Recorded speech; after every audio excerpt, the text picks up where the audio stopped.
Graça e paz. Que Deus fale conosco nessa aula sobre a visão do Antigo Testamento. Bem, o Antigo Testamento e o Novo Testamento é o complemento do Antigo Testamento, e a gente só consegue entender muita coisa hoje quando nós entendemos também o Antigo Testamento. a gente consegue entender o que Deus quer falar conosco hoje, né? Então, faz parte, sim. A Bíblia é composta do Antigo e do Novo Testamento. Então, eu vou citar alguns assuntos, como que alguns assuntos do Antigo Testamento são muito reais para nós até hoje. Então, eu vou pontuar alguns assuntos do Antigo Testamento que eu acho que são importantes. Então, eu vou dar uma visão bem breve de alguns assuntos que eu acho importantes, tá bom? Por exemplo, na vida de Davi. Davi foi uma das personagens mais importantes do Antigo Testamento, o rei Davi. E esse tema, o que significa as 3 unções de Davi?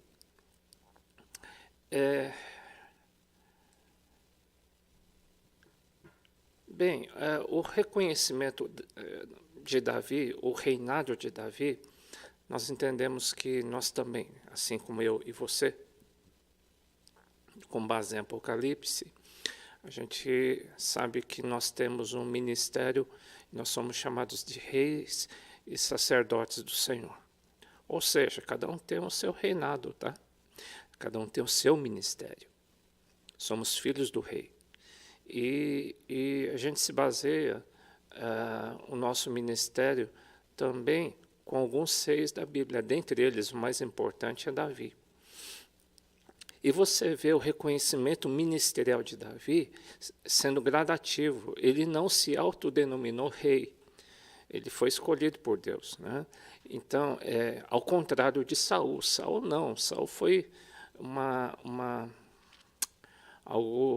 forçação de barra do povo de Israel. Eles queriam, no tempo deles, um rei, igual a outros povos vizinhos. Eles queriam aquilo que os outros tinham, né? Não que Deus não fosse colocar um rei em Israel, não, mas tinha o seu tempo. Diferentemente de Saul, Davi foi diferente, foi gradativo. Ele não foi reconhecido de imediato. Aliás, ele não era nem reconhecido pelos seus próprios parentes. Ele sofreu um bullying na própria família. Ele mal era reconhecido, ele era ignorado pelo seu próprio pai, né? E a primeira unção, qual que foi o primeiro reconhecimento? Estou me baseando, estou entendendo que todos já conhecem a história de Davi, tá bom? É uma visão só panorâmica, tá? Primeiro, você sabe que o primeiro reconhecimento veio da parte de Deus. É assim que começa o ministério, o reinado de cada um. Então, eu me baseio hoje que o reconhecimento não é porque a pessoa pede ou porque a pessoa faz uma votação que a pessoa se torna um escolhido de Deus, não. A gente entende que, assim como Davi, o reconhecimento veio primeiro de Deus. Mesmo que os parentes não reconheçam, mesmo que os amigos não reconheçam, mesmo que ninguém reconheça, o importante é que a pessoa seja reconhecida primeiro por Deus, assim como Deus falou, tá? Ele era reconhecido primeiro por Deus. Então, o mais importante é que você seja reconhecido por Deus, por mais que ninguém te reconheça. É o mais importante. É uma tendência da pessoa ser chamada como Davi, né? Bem, você sabe que Davi foi muito perseguido, né? Israel era dividido em 12 tribos. E depois de muita vitória, depois de muito trabalho de Deus na vida de Davi, ele foi reconhecido por Judá. Está em 2 Samuel 2,4. Então, depois de muito tempo, ele foi reconhecido por uma parcela, por 8% de toda a população, talvez, de Israel, 8 ou 10% no máximo. Então, foi gradativo. E somente depois de muito tempo, ele foi reconhecido por todo Israel. Ele foi não autoproclamado, mas ele foi reconhecido depois de um tempo. Primeiro ele foi reconhecido por Deus, depois ele foi reconhecido por uma parte do povo, e depois ele foi reconhecido por todo o povo de Israel. Assim tem que ser, eu acho que é o chamado de cada um. tem que ser deve ser gradativo. Primeiro, ser conhecido por Deus. O mais importante, se você não tem um título, se você não tem teu ministério não chama muita atenção, o mais importante é ser chamado por Deus. É importante você ter esse caminhar de Davi na sua vida, tá? Por isso que eu acho que o Antigo Testamento fala muito para nós, contextualizando para os dias atuais. É o mesmo Deus que escreveu, tá? Outra história importante, especialmente nos dias atuais, é a história de Jezabel. Essa mulher era ruim, hein? Então nós vamos ver a Jezabel no Antigo Testamento. Ela é citada em Apocalipse, por isso que eu estou citando dizendo que ela é uma figura importante no Novo Testamento, ou seja, nos dias atuais, porque estava escrito em Apocalipse, tá? Apocalipse também fala das igrejas dos últimos dias, tá? Vamos lá. Quem foi Jezabel? Bem, Jezabel foi rainha de Israel e foi esposa do rei Acabe, rei de Israel. Não era para ele casar com uma mulher que não viesse do povo de Israel. E Jezabel não veio de Israel. Foi um casamento misto. E ela veio de um povo pagão e trouxe o seu Deus lá para Acabe. E ela tinha uma característica, né? Ela defendia, apesar disso, o rei Acabe, na verdade, estava defendendo a si mesmo, a sua própria família. Ela se opunha a qualquer um que se colocasse contra o seu rei Acabe. Inclusive os profetas. Se tivesse um profeta que contrariasse o seu marido, ela matava. Ela era muito ruim. Então ela queria sempre sobressair através do seu marido, né? Porque o seu marido era ele era uma palavra que não é feia. Ele era... É que eu não posso falar frouxo, porque é uma palavra feia, tá? Então é uma palavra... Bom, ele era fraco, submisso demais, né? E você vê o contexto? Você vê o contexto de um ministério, como pode acontecer? Essa mulher citada na igreja, lá em Apocalipse, tá? Ela era uma líder de uma igreja, tá? Então ela era contemporânea do profeta Elias. E ela era forte dominadora do seu marido, né? E você vê, né? Se tivesse algum profeta de Deus que contrariasse o seu marido, ela virava um bicho, né? Esse era o contexto de Jezabel no Antigo Testamento. No Novo Testamento é citada em Apocalipse como líder de uma igreja. E ela incentivava outros deuses nessa igreja. Que deuses? Deuses da prostituição e adultério. Era um ambiente de traição, talvez natural e espiritual, entre os seus liderados. Então existia um ambiente de traição. É um espírito, né? Então, e o nome dessa líder chamava Jezabel. Não que o nome dela fosse Jezabel mesmo. Não, é que você vê que no Antigo Testamento ela cita Jezabel como uma rainha, mas tinha um espírito maligno atrás dela. Esse espírito prevaleceu até Apocalipse e prevalece até os dias atuais. É um dos espíritos mais fortes, destruidor de ministérios. Ela representa espiritualmente o espírito do mal, que oprime os servos do Senhor, procurando destruí-los, a fim de manter o seu reinado e ministério intacto. Então, se ela vê o perigo de que alguém seja mais do que ela ou do seu marido, ela destrói. É um espírito maligno que atinge homens e mulheres, lógico, né? Tem forte influência dominadora. Então, esse é um espírito que o Apocalipse, Jesus diz, isso vai aparecer e a igreja não pode tolerar esse tipo de espírito. É um demônio, tá? Bom, chama de demônio, mas é um espírito ruim, que não vem de Deus. tem que ser estranho ao corpo de Cristo. Tá? Então, esse é o espírito de Jezabel. É um assunto bem citado no Antigo Testamento, tá bom? Vamos a outra personagem famosa e importante, tá?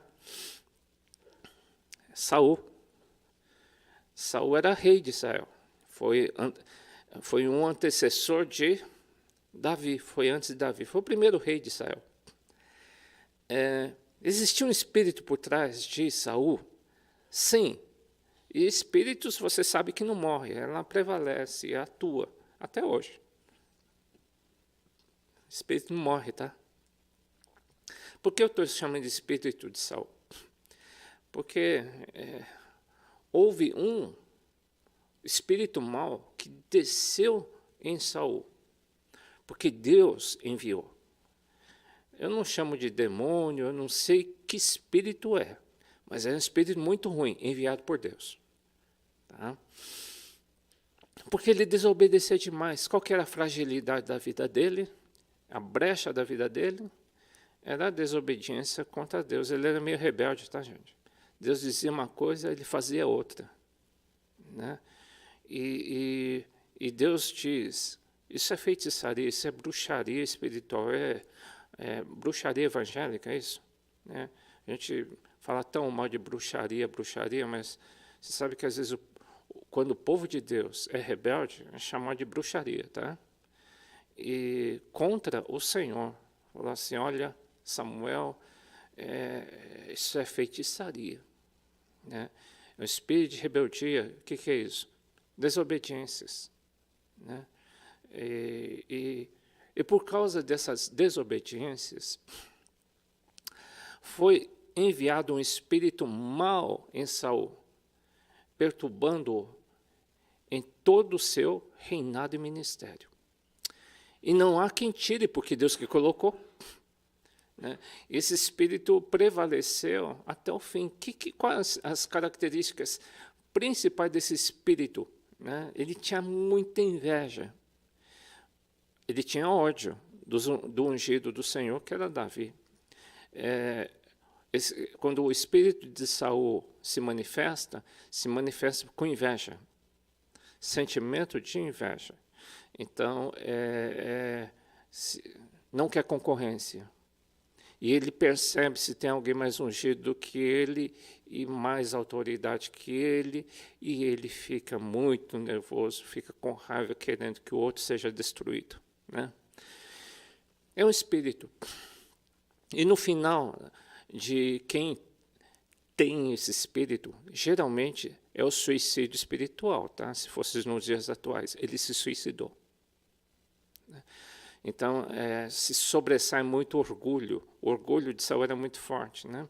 Então, entre Davi e Saul, quem quer ser Davi? Todo mundo quer ser Davi, né? Mas é melhor não se arriscar, não. Tem pessoas que dizem, eu desobedeci, mas Deus vai me perdoar como perdoou Davi. Sim, se confessar, sim, mas só que para Saul, na segunda desobediência, na primeira e segunda desobediência, Deus leu o coração dele e não deu chance. Né? Deus não deu chance. E disse, eu não gostei de você. Eu não gostei da sua rebelião. Né? Então, não dá para se arriscar, tá, gente? Né? Não dá para se arriscar. Mas Davi errou também. Sim, Deus é soberano, ele perdoa quem ele quiser. É bom ninguém se arriscar dizendo, eu sou Davi, eu sou Davi. Não se autoproclama isso. Deus sabe quem é Davi, Deus sabe quem é Saul. Tá? Por isso é um espírito que você tem que tomar cuidado de não ser desobediente a Deus. Por isso, até hoje, isso traz temor do Senhor. A palavra de Deus traz temor do Senhor. Quem não conhece, cai facinho no seu ministério. Né? E se suicida por ignorância. Tá? Suicídio espiritual. Suicídio ministerial, tá? Importante, né? Por que eu vejo que tem ministérios que não caem? Porque eles conhecem a palavra, eles se protegem, eles se preservam. Porque conhece a palavra de Deus, conhece o mundo espiritual, porque leu, porque estudou, né? Porque ouviu. e porque creu. Tem gente que não acredita e acha que não existe isso, né? Então não crê na palavra, aí morre espiritualmente mesmo, tá? Vamos lá. Esse é fácil, hein? Vamos lá um pouquinho lá para Moisés, né? Qual o significado espiritual da passagem do Mar Vermelho no Novo Testamento? Quer dizer, a travessia de Moisés e o Egito, entre o Egito para a Terra Prometida. Tem algum significado? Né? Sim, daqui você sabe, né? Citado em 1 Coríntios 10, 2, né? É o batismo das águas. E depois que eles passaram as águas, apareceu uma nuvem. Depois, a nuvem significa cobertura. Você entra na igreja. A igreja é a tua cobertura. Tá? O Espírito Santo, junto com a igreja, ele vai te proteger. Ele vai te guiar até a terra prometida. Tá bom? Então, isso que significa? Todos foram batizados em Moisés, na nuvem e no mar. Tá? Bacana, né? Batismo nas águas. E quando você batiza nas águas, era uma aliança para a igreja. Era uma aliança que eu vou caminhar em direção à terra prometida. É o batismo das águas. É como se dissesse, eu sou filho de Deus, eu acredito em Jesus Cristo, segui a sua palavra e eu vou estar submisso ao corpo de Cristo, à igreja do Senhor. Vem a nuvem que vai te proteger. É isso que significa. Vamos lá. O que representa para nós a conquista das terras em Josué? Já estamos indo mais para frente, né? Então eles atravessaram o deserto durante 40 anos de castigo e Deus levantou uma nova geração. Por que essa pergunta é tão importante para nós? Porque nós, profeticamente, e está sendo dito muito, muito esse assunto de Josué, em todo canto, hein? Os profetas do Senhor têm falado muito sobre esse assunto, sobre Josué e conquista. Josué tinha passado por aquele deserto todo, tinha visto tudo que foi feito de errado no passado, os 40 anos ele viu os milagres, muita gente morreu no deserto e nasceu uma nova geração. E essa nova geração que Josué ia levantar, ia acompanhar, ele já tinha idade, mas ele era bem forte, ele tinha experiência, ele era sucessor de Moisés. É a turma da conquista. Eles estão para conquistar a terra prometida. Então, por que eu disse que está sendo dito muito hoje? Porque a gente está crendo que nós entramos numa nova etapa na igreja, do corpo de Cristo no mundo inteiro. Qual? A época de Josué, época em que a igreja do Senhor vai conquistar a terra prometida. Uma parte do céu nós vamos começar a conquistar aqui na terra. Desbancando os inimigos que povoam indevidamente a terra que o Senhor nos deu. Ou seja, tinham muitos inimigos na terra prometida que eles tinham atravessado e tinham que conquistar. Muitos inimigos indevidamente. Então, são períodos que a igreja vai começar a conquistar e tirar todos os inimigos que estão na terra. Às vezes são espíritos malignos, às vezes são pecados que vêm de outros povos. O povo de Israel, historicamente, eles não conquistaram tudo não, porque eles deixaram muita coisa para trás. Mas eu creio que a igreja do Senhor, diferentemente de Israel, a igreja não vai deixar para trás nada, eles vão vencer. A igreja que o Senhor está formando, a igreja que o Senhor Jesus está formando, a igreja de Josué, é uma igreja que vai vencer os inimigos, que vai vencer os pecados, vai vencer todos os pecados, vai conquistar aquilo que Deus prometeu. Né? Representa, sim, a vitória sobre os inimigos das nossas almas. Vai ser um povo sarado, curado, sem mancha, sem mácula. A noiva de Cristo. E que um dia, no passado, alojaram, mas que nós vamos tirar. É um povo que vai ter vitória e não vai desistir. Tem um povo que vai morrer no deserto, mas não é esse povo que Deus está levantando agora, não. Tá? Também, eu creio, então, esse daí é um adendo que eu coloquei, eu creio que representa também as vidas salvas que vão acontecer em nosso ministério, na tua vida. É a conquista do seu ministério, você vai avançar no teu ministério, você vai avançar, a palavra de Deus vai se cumprir, as promessas do Senhor vão se cumprir. É essa fase que eu creio que a igreja vai passar. Então, com que base? Josué. Tá? Foi um avivamento que houve no Antigo Testamento, é o avivamento que está tendo nos dias atuais. Depois de tanto deserto, creio que a igreja vai começar a conquistar coisas que antigamente não conquistavam. Especialmente conquistas interiores contra o pecado. Né? Não é conquista de dinheiro, nada. Não estou dizendo de dinheiro, ouro, prata, não é isso. Isso é ouro, prata espiritual. Né? Que a igreja vai conquistar. Sexto, vamos falar um pouquinho de sacerdote, tá? É uma das figuras importantes do Antigo Testamento e também do Novo. Vamos lá. Quais as atividades de um sacerdote no Novo Testamento e no Novo Testamento? Vamos ver. No Antigo Testamento, os sacerdotes trabalhavam para os serviços do tabernáculo. Eles tinham uma prioridade do tabernáculo, porque por causa do tabernáculo, todo mundo tinha medo. Por quê? Deus estava lá. A presença de Deus estava lá. E era essencial eles tomarem conta do quê? Da presença de Deus. Era uma das atividades mais importantes do sacerdote. Era cuidar para que as atividades funcionassem bem, que a presença de Deus estivesse ali, e todo o trabalho do tabernáculo funcionasse. Especialmente no sacrifício de animais por causa do pecado do povo, porque o povo pecava demais, né? Além de outras atividades como portaria, depois do tabernáculo de Davi, louvor, né? Todo o serviço do tabernáculo. Tá? No Novo Testamento, nós somos sacerdotes do Senhor conforme Apocalipse. Nós somos todos. Quem são? Todo o corpo de Cristo é obreiro. Deveria ser. Por isso que a gente recomenda, melhor ser obreiro. Né? Não, só quero assistir o culto. Bom, gente, Jesus não veio para assistir o culto, não. Jesus veio para os seus servos. Tá? Você tem que buscar trabalhar no reino de Deus.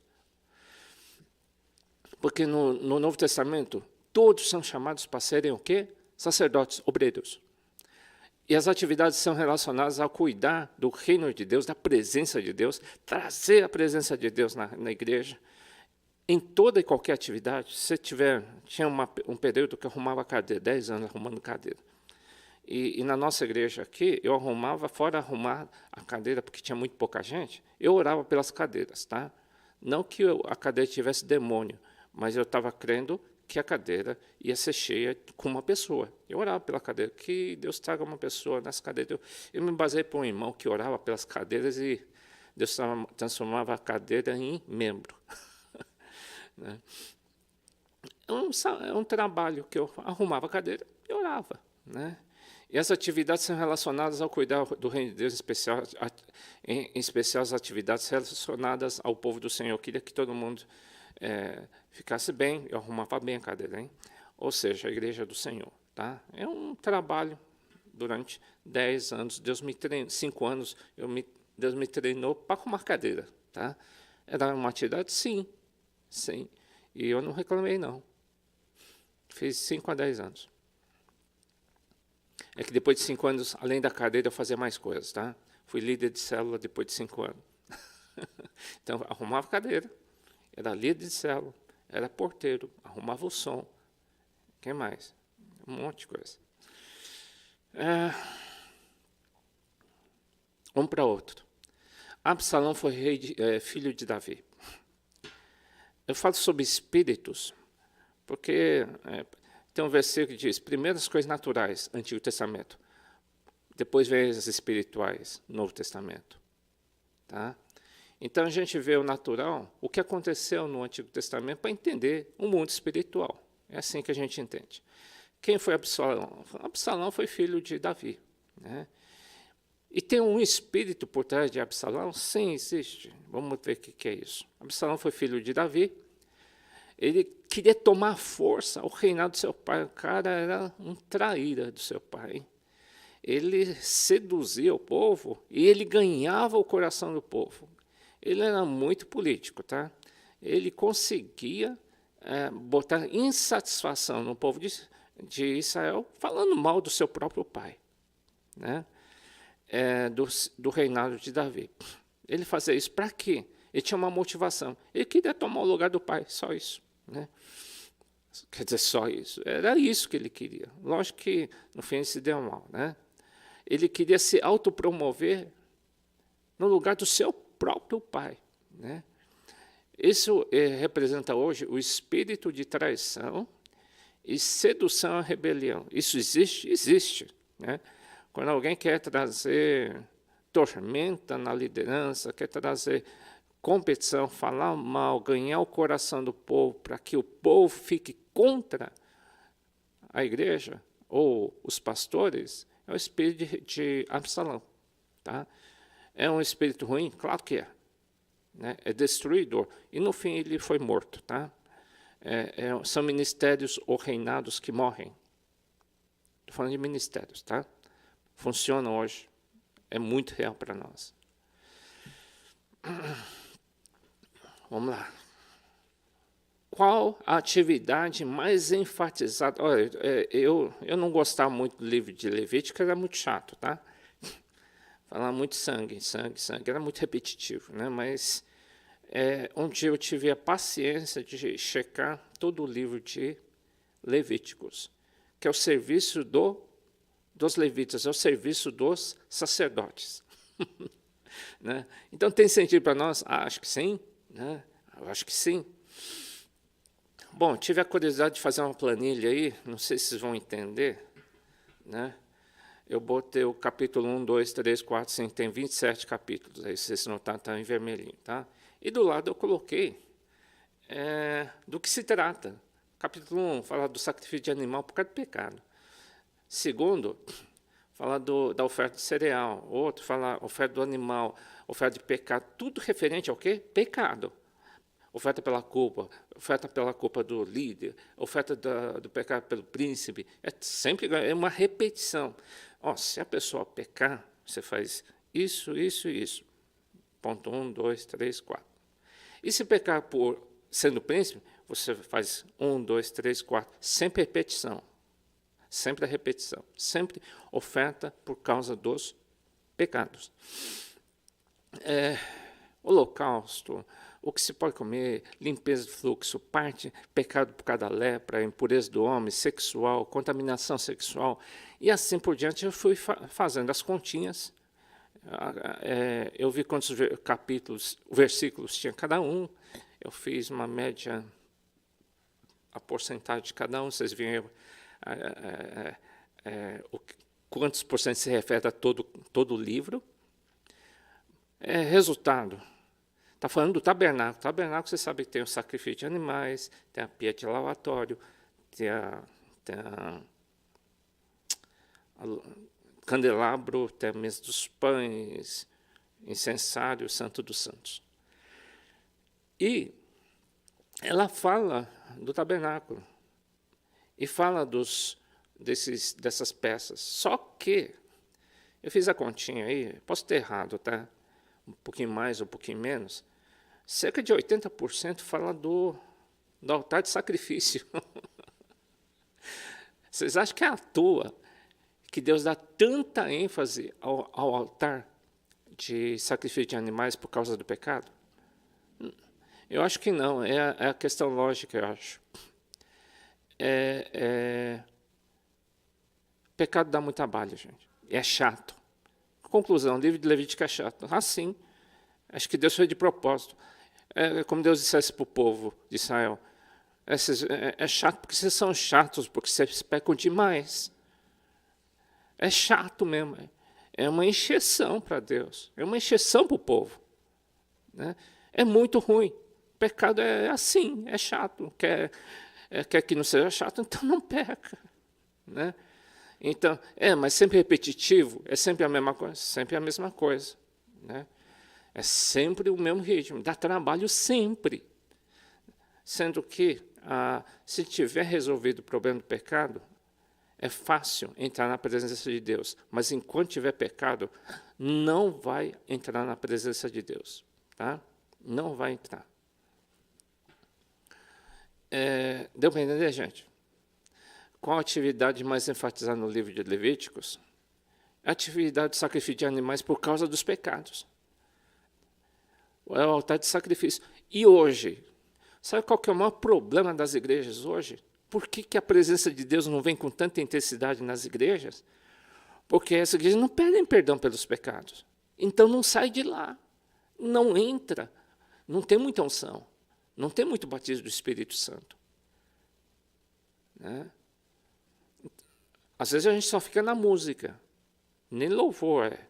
Às vezes fica só na música. Por quê? A gente não atravessa, não consegue ter a presença de Deus. Por quê? Por causa do pecado. Não existe uma confissão de pecado. Não existe nenhum pedido de pecado, perdão de pecados. Né?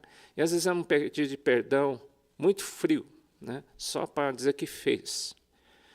E isso a gente tem que... Para a gente mudar a unção e a presença de Deus, hoje, a gente tem que se humilhar diante do altar de sacrifícios. Quando existia um pedido de perdão genuíno, o fogo dos céus que vinham para queimar o sacrifício. Enquanto não vier o fogo do céu, quer dizer que não houve verdadeiro arrependimento. Como você sabe disso? É por causa do livro de Levíticos, ela ensina isso. Ela ensina isso. Né? É assim que você enxerga os cultos, é assim que eu enxergo os cultos, há muito tempo. Se não tem unção, é que não houve confissão de pecados, não existe quebrantamento. Eu vejo assim, pessoas ungidas, cheias do Espírito Santo, e pessoas que não são ungidas, frias. E não carregam a unção de Deus. Como que eu enxergo? A unção de Deus, a presença de Deus, a pessoa é fria. Não tem vontade de cantar, não tem vontade de louvar, não tem vontade de buscar a Deus, não se humilha de jeito nenhum. Né? E continua, entra com pecado e sai com pecado. Né? Sendo que o sangue de Jesus já foi morto, já foi derramado, só bastava a pessoa pedir perdão. Hein? É mais fácil, não precisa trazer mais dinheiro, nem animais para morte. Não precisa, era só confessar. Então, o julgamento de hoje vai ser muito mais severo do que antigamente, tá? Porque Jesus facilitou. E mesmo assim, o povo complicou. Eu acho que nós vamos ser julgados por isso. Hoje, só basta o povo se humilhar diante de Deus. Né? É muito raro, está ficando raro o pessoal pedir perdão. Hein? Sincero, diante do Senhor. Tinha que se humilhar e se fosse genuíno, não precisa fazer aquele choro de... não é choro de crocodilo, ficar fingindo, porque até a gente percebe, tá? Não adianta fingir. Né?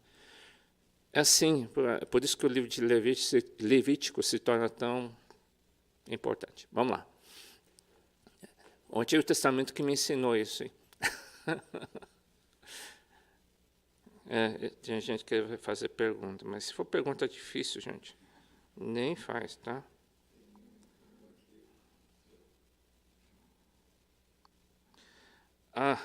Você que fez, né? Faz pergunta fácil, cara. Ele perguntou aí, o Anderson perguntou se aquele pecado de Absalão veio por consequência do pecado de Davi. Deixa eu ver.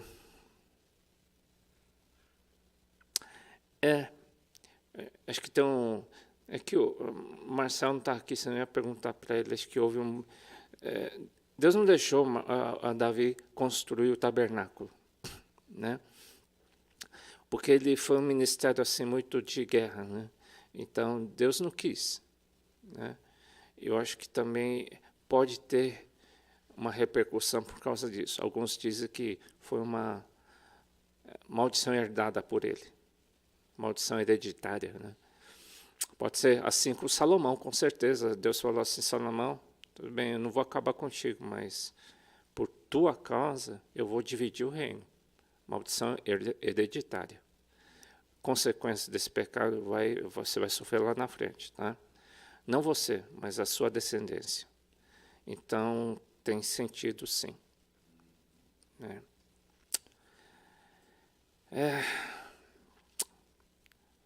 Pergunta difícil, hein? Que essa aqui é pegadinha. A Cris Castro, poxa. Ó, Cris, deixa eu ver se você é amiga, hein? Deixa eu ver a pergunta aqui. Deus endurece o coração do homem, mandou espírito ruim para Saul. Como pode ser pecado quando isso acontece? Se foi Deus que enviou ou mandou, o ser humano não tem como lutar contra. Não tem lutar como lutar contra. Ah, tá. Pergunta boa, hein? Lá em Romanos está escrito também, tá? Que Deus perdoa quem Ele quiser. E se Ele não quiser perdoar, Deus não perdoa. Mas quem Ele pensa que é Deus. Ele diz assim mesmo. Ele perdoa quem Ele quiser. Por isso que o temor do Senhor é essencial para a igreja do Senhor. Muitos abusam da misericórdia do Senhor e dizem assim: eu vou aprontar, depois Deus me perdoa.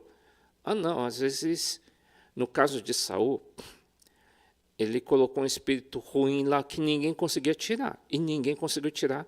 Ele morreu por suicídio. Tá? Quer dizer, ele foi um homicida. Ele matou a si mesmo. Tá? Então,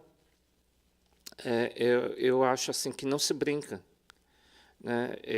Eu acho que não se brinca com Deus. Se Deus quiser, Ele perdoa. Se Ele não quiser, não perdoa. E se alguém endurecer demais o coração, o temor que eu tenho que seja Deus endurecendo o coração. E eu não tenho o que fazer. Eu não consigo nem aconselhar. A pessoa não quer me ouvir, não vai querer te ouvir, não vai querer ouvir ninguém. A pessoa já decidiu. Por quê? Deus endureceu o coração. Por quê? Para a própria condenação, Deus pode fazer isso? Ele fez já isso. Ele fez isso com Faraó. Ele fez com Saul. Ele pode fazer hoje? Eu creio. Deus não mudou, gente. Deus não mudou. Se ele mudar de ideia, ele pode. A gente não muda de ideia. A gente não é soberano e muda de ideia. Deus não pode mudar de ideia, né?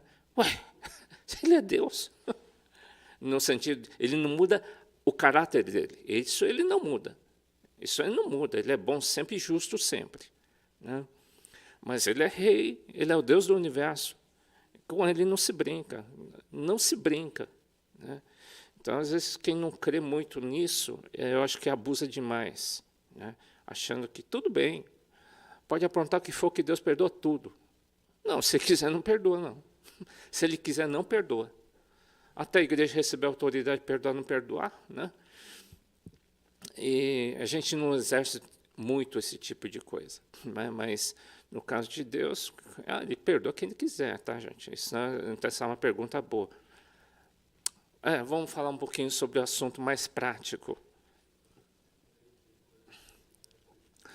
Qual o sentimento de Deus acerca do povo que não dá oferta e nem dá o dízimo, de acordo com o Antigo Testamento? Olha, eu já testemunhei uma vez que, ou você pode testemunhar, você já sentiu uma dor com alguém que você ama demais, mas ele te roubou, ou ele te rouba, mesmo sendo parente? Poxa, mas é meu filho, como pode me roubar? Eu cuidei dele, como pode? Eu adotei ele está me roubando, ele mente para mim. E eu cuido dele mesmo assim. Já pensou? Dor de coração de um pai? É assim o coração de Deus quando a gente na oferta não dizima. Não quer dizer que Deus vai mostrar a língua para a gente, né? Ele vai falar, não gosto de você. Não é isso, é tristeza, né? Porque uma coisa é a gente roubar dos homens, outra coisa é roubar do teu pai. eu não sei como que vai ficar no futuro, né? Deus não se agrada de ladrão, não. É um sentimento muito duro, né? Eu já passei por isso. Às vezes a pessoa que te causa problema são pessoas muito ligadas a você. Você não fica com ódio, não fica com raiva, mas pensa, poxa, que triste. Você acha que Deus não fica triste? Quando você faz todo mês, quando você faz toda semana. E a gente não está pagando, a gente está devolvendo. Ele te dá 100 e você te pede uma parte só, né? E é um sentimento que Deus tem. Tá em Malaquias, você sabe, né? É de roubo, né? No Novo Testamento, a prática de dízimo e oferta não foi abolida, tá, por Jesus. Ele falou isso para os discípulos. Mas a ideia do Novo Testamento, entende-se o conceito de mordomia de 100%, ou seja, nós somos mordomos de tudo que Deus dá para nós, entrega para nós, 100%. E Deus dá sabedoria para a gente honrar a Deus, devolvendo uma parte. Para quê? Ele precisa de dinheiro? Não, ele não. Quem precisa são nós. Para comprar o prédio, para cultuar a Deus, para ir para o céu, entendeu? Né? Comprar um ar-condicionado, Deus se agrada do ar-condicionado. Não, ele não sente calor, não, gente. Quem sente calor somos nós. A gente compra ar-condicionado para nós, né? Isso glorifica Deus. Não, não é isso, não. É para nós mesmo, né? É para nós, tá? Ele diz que é um sentimento de roubo, tá? Então, nós cremos nisso. Alguns querem ensinar que não existe mais oferta, dízimo. Imagina, gente, é o pessoal que quer economizar, tá? Não tem fundamento, tá? Não tem fundamento. Pode fazer a narrativa que for. O Espírito Santo está triste do mesmo jeito. Se você não quiser dar dízimo, tudo bem, gente. Pode dar 20%, 30%, né? Isso fica na sua, né? Você faz o que você quiser, tá bom? Né? E quem recebe é o Senhor Jesus, né? No Novo Testamento em Hebreus, né? Quem recebe é o Senhor Jesus. Você está dando para Ele.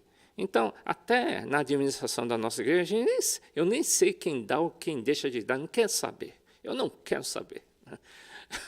A gente não faz policiamento quem dá dízimo, quem dá oferta, não quer nem nada, nada. Nem recibo precisamos dar, porque aqui não dá para descontar no imposto de renda, tá? A gente não, é um problema de cada um. Cada um vai prestar conta diante do Senhor, e daí fica, você aprende o ensino, a gente ensina, fala muito pouco do dinheiro, a gente sabe o quão sério é, mas a gente não vai fazer barganha, tá? Nem vai forçar, não é obrigado. Aqui não. Mas você sabe que a gente serve a Deus por amor a Ele, tá bom? Última pergunta é, qual a importância do livro de Reis, dos 6, primeiro Reis, segundo Reis? Só sei que primeiro Reis tinha alguns reis bons de Judá, e os 6 lá de Israel eram todos ruins. Se fosse ministerialmente, os 6 de Israel foram uma droga. E outra, hein? Curiosidade, né? Às vezes um rei bom faz filho ruim. Não é automático, né? Não é automático, né? E um rei ruim faz um rei bom. Vai entender esse negócio, né?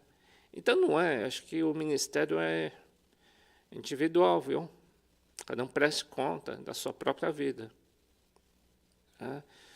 Então, e no Novo Testamento, ministérios, você sabe que os apóstolos, não é citado os filhos dos apóstolos, nem sei se eles se mantiveram na fé, tá? Não é citado nenhum filho de apóstolo. O único que é citado são os filhos de Paulo, que não eram filhos naturais, eram filhos espirituais. Então, a ênfase do Novo Testamento são filhos espirituais. Timóteo, Tito, não cita os filhos de Pedro, não cita os filhos de ninguém, tá? Então, no Novo Testamento é espiritual, nós cremos nisso, né? Meu filho tem que ser um pastor? Não, necessariamente, tá? Ele vai ser ungido como eu, né? Eu sempre quis ter filho, mas não deu certo. Só nascia menina, né? Não fica chateado, tá? Eu queria ter menino. Vai ver que Deus queria me ensinar. Olha, você ia mimar, hein? Né? A Lida acha que eu ia mimar a beça, tá? Cada um tem um ministério no corpo de Cristo, né? E você sabe que em Apocalipse somos chamados reis sacerdotes, demonstrando que somos o filho do rei, com um reinado ou ministério para exercer. E atualmente chamamos do teu reinado de ministério. Você tem um ministério a prestar conta. Como está o teu ministério? Está parado. Deus vai pedir conta. Deus vai pedir conta de cada um. Isso com certeza, né? Com certeza. De cada um Deus vai pedir. Mas eu não tenho ministério. Então não é filho de Deus? Quem é filho de Deus tem um ministério. Então, tanto é que eu estou dizendo que nós vamos bolar mais um módulo, 11 ou 12, para te colocar ou ensinar a entrar e atuar no corpo de Cristo, para descobrir qual que é o seu ministério. Tá? Então, nós vamos te acompanhar por algumas segundas-feiras. É um projeto que nós vamos fazer de acompanhar a igreja, o teu ministério. Qual é o teu lugar no corpo de Cristo? Então, nós vamos citar todos os ministérios, vocês vão poder checar, perguntar, conversar pelo chat, e a gente vai te acompanhar e vai te orientar onde a gente pode te ajudar a te colocar no corpo de Cristo, no teu ministério, e a reinar de fato, porque Jesus está para voltar e vai pedir contas, hein? Tá bom. Eu vou pedir para você fazer um trabalho, tá? Você entrega aí quando você terminar. Quanto mais rápido você fizer, melhor. Qual o título? Você bota o título que você for. Eu quero falar sobre escatologia. Eu quero falar sobre louvor. Quero falar sobre cura interior. Escreve, faz um trabalhinho aí bem feitinho, porque a gente pode descobrir, já te ajudar. Eu vou entender qual que é o teu ministério, onde você pode ser encaixado. Não que aquilo vai ser o principal, não, mas já sinaliza aquilo que o Espírito Santo está colocando no teu coração. Eu queria que você descrevesse para você entender o teu ministério. Tá? Então, você faz um trabalhinho aí. Faz bem feitinho, tá, gente? Porque esse trabalho não é bem feitinho para mim. Não é para você, porque eu vou ler muito rápido, aí dou nota e acabou. Né? Eu quero que você já faça bonitinho para você. Porque daí se refere à vida eterna. Tá? Você vai prestar conta do teu ministério, então você tem que saber o que você tem tendência, né? Não tem aquele tipo, não gosto de nada. Lógico que se o Espírito Santo está em você, ele vai te colocar um desejo em alguma área, tá? E algum peso maior em alguma área. Então você faz e manda para mim, que eu te dou uma notinha, eu queria que você fosse aprovado na minha matéria. Se você assistir todas as aulas, eu te dou uma nota 10. Se você assistir 3 aulas, te dou 0. Se assistir 2, é 0. Tá? É 0 ou 10, preto ou branco. Tá? E trabalho. 0 a 10 também, eu vou te dar uma nota. E a média que eu queria que você tivesse pelo menos mais do que 7. Tá bom? Aí você é aprovado nessa matéria. Semana que vem tem a última aula. São aulas fáceis, né? Mas eu queria que o trabalho você fizesse. E eu queria mais um trabalhinho rapidinho, aí você faça junto com esse trabalho e me mande como que foi teu novo nascimento. É importante você saber como que foi o meu novo nascimento. Eu queria saber descritivamente como que foi a experiência com o Espírito Santo. Quando que o Espírito Santo entrou no teu coração, tá? Essencial, tá? É essencial. Deus abençoe, tchau.